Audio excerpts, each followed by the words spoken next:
Good morning. It is Richard. I just wanted to share some thoughts on SpaceX because I don't know whether you've been following or whether you're even into space, but I was reading the news about what they did yesterday, and I just want to talk about how I think they do PR marketing the story so well and how I think you can apply this to what you're doing. And one other quick thing I was going to say is I'm going to try and make these podcast episodes a bit more bite sized because they're just, if you know me, you know I tend to just go and rabbit on. And I know you don't have time. You've been telling me that. So I'm going to try and make these a bit shorter. So what I'm going to do is I'm just going to talk about SpaceX and I've got a couple of little mentions and then I will let you get on with your day. But I mean, basically, if you're not up to speed with this, SpaceX, so yeah, Elon Musk company, put aside whatever your thoughts are about that. But SpaceX, right, have accomplished something which is really quite remarkable, okay? They use robotic arms on this massive structure to capture a spaceship returning from space. So the thing hovered like on rocket engines and then it grabbed it, which, you know, it's an amazing technical achievement. But like I say, it's a brilliant example yet again of narrative driven PR that we should all be paying attention to. When you look at how they delivered that, the social media, the content they did around it, because I think you know that my feeling is that narrative driven PR just works, whatever size of industry you're in, from selling buns in a bakery to rocket engines. And it will always have more impact than repetitive messaging.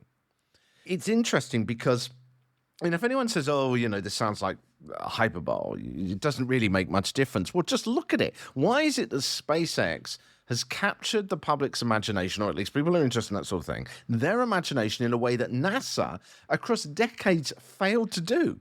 Even in an era where there were fewer media channels for NASA and this sort of patriotic movement behind it. And the way that SpaceX have done it, when you look at what they've done over the past few years, is by inviting the public into this journey. They've not just gone on there and said, oh, we're going to do this amazing thing, and then something's gone wrong and it's got all embarrassing or anything like that. They said, look, come on the journey with us. And they've actually almost emphasized the fact that it is a journey filled with risk, with experimentation, with perseverance. They've made it into a story. And as a result, they've grabbed people, the media around it, the commentators. I think it was like position number 4 on the BBC's website.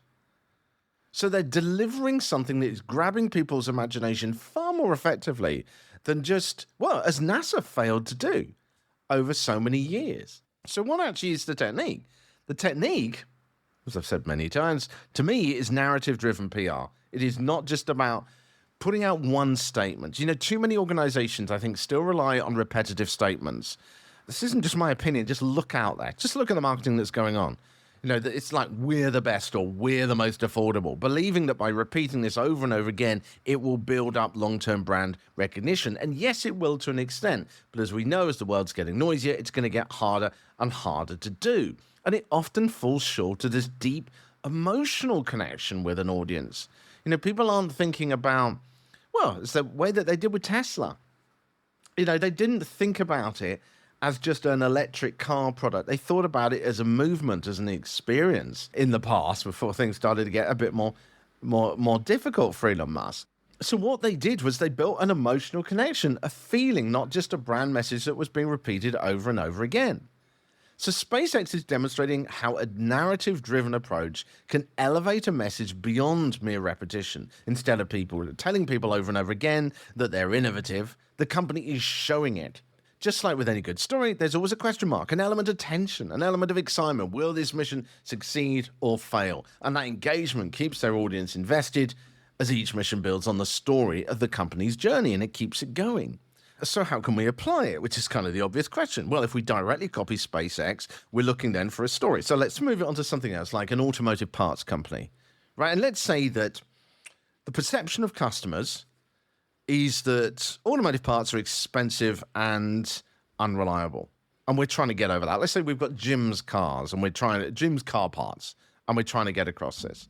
So what can we do if we copy the SpaceX approach? We're going to say, okay, well, the beginning perception of where people are is this feeling of things are expensive and unreliable. And we want to get them to the belief that Jim's cars are affordable and reliable. So how can we create a story that does that? So we want to build over a period of time a series of things. One kind of obvious thing that you could do is to literally get someone to drive across your country. I mean, let's say you're in America. Let's say you're in Australia. Thousands of miles of desert. And you get someone to set off with a car with a bunch of Jim's car parts all attached to it. And what you say at the beginning of the journey is that if any of these parts from any of these brands fail on that journey, we will refuse to stock them in future. So you actually create attention. You create a story whereby, and you list the parts and you say, well, which ones are going to work? And then you've got a narrative story, which is going to happen over time.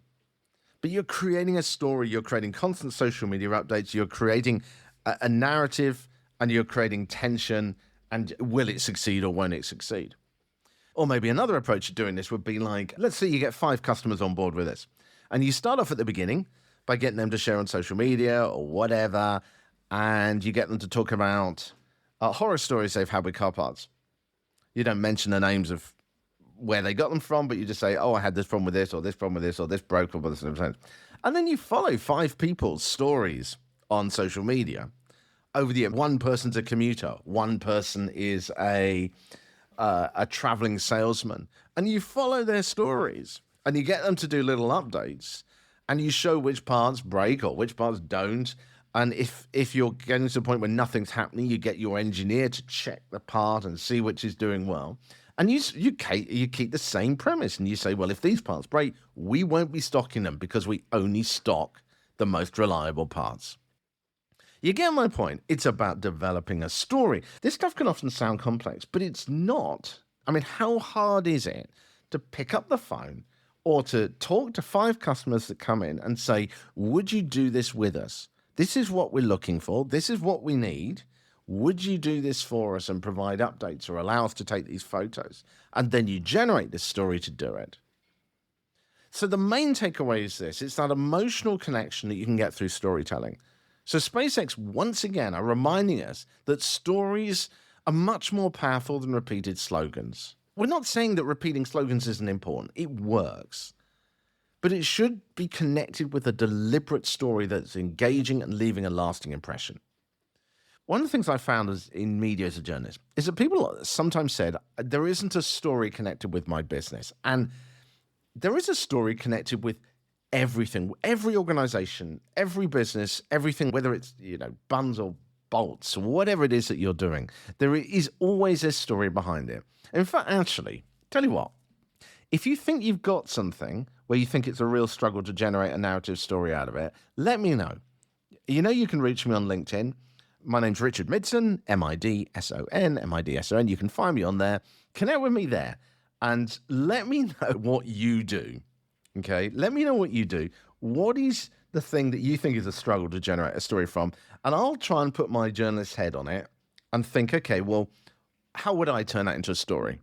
So let me know a little bit about it. Connect with me. Let me know. I would love to have a try at this. Go on. Right, what else have I got for you? After I finish recording this, I've got to get on with preparing for Comms Question Time, which I'm doing on Thursday night with Helen Barnett, she's a former website editor for a national newspaper in the UK. We've got John Woodruff, who is from Two Tone, which is a fantastic agency in Holland, in the Netherlands.